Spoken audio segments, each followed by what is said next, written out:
যোজনা মানুষের স্বাস্থ্যের জন্য উনি যেভাবে মানুষের চিন্তা ভাবনা করেন 5 লাখ টাকা করে সেটা কিন্তু আমাদের এখানে প্রায় 13 লাখ থেকে 14 লাখের মতো আমাদের যে টার্গেট প্রায় 100% কার্ড আমরা বিতরণ করেছি।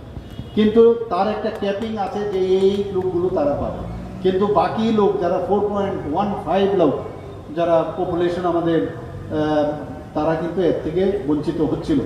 আমরা কথাবার্তা বললাম, কথাবার্তা বলার পর আমরা ঠিক করলাম মুখ্যমন্ত্রীর জন আরোগ্য যোজনা সেটা শুরু করব।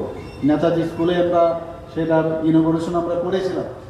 এখানে বলা আমার মনে হয় প্রসঙ্গক্রমে বলা উচিত যে গত 2 দিন আগেও আমরা এই বিষয়ে আলোচনা করেছি। আমরা বলেছিলাম প্রধানমন্ত্রীজির যে জন আরোগ্য যোজনা যেভাবে মানুষ তার সুবিধা পাচ্ছে সেটা এই মুখ্যমন্ত্রীর জন আরোগ্য যোজনায় সেটাও ব্যবস্থা করবে। এর মধ্যে আমার কাছে খবর আছে প্রায় 5 কোটি টাকার বেনিফিট অলরেডি পেয়ে গেছে অনেকে। তো এখন কথা হচ্ছে অনেকে বলছেন যে অনেক জায়গায় গেলে সেই সুবিধা পাচ্ছে না। তো আমরা আস্তে আস্তে করে এমপ্যানেল আমরা এর মধ্যে আমি সেক্রেটারি মহোদয় এ নিয়ে একটা বিভ্রান্তি সৃষ্টি করছে যে অনেক জায়গায় যাচ্ছে না, কিন্তু এটাও বুঝতে হবে এখন আমাদের বিভিন্ন সুপার স্পেশালিটির আমরা হসপিটাল আমরা করেছি আমাদের ত্রিপুরাতে।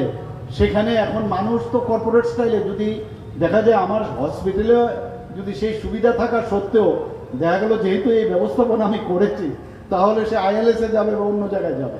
তো এটারও আবার বলছি ব্যালেন্স করে আমাদের এখানেও নিতে হবে, আবার এখানে গেলেই হবে না সেখানে 5 লাখ টাকা পেলো, কিন্তু আরও অনেক বিষয় আছে যেটা অনেক লোকের পক্ষে সম্ভব হয় না। তো এইগুলোর সুবিধা আমাদের প্রথমে ত্রিপুরাতেও সেটার সুযোগ সমস্ত ডিস্ট্রিক্ট এবং ইভেন সাব ডিভিশনাল হসপিটালেও সে সুবিধা আছে। তো সেইগুলো ব্যবহার করা এবং আস্তে আস্তে করে আমরা যেগুলো এমপ্যানেল করা সেগুলো আমরা করব। আজকে এখানে যারা রক্তদান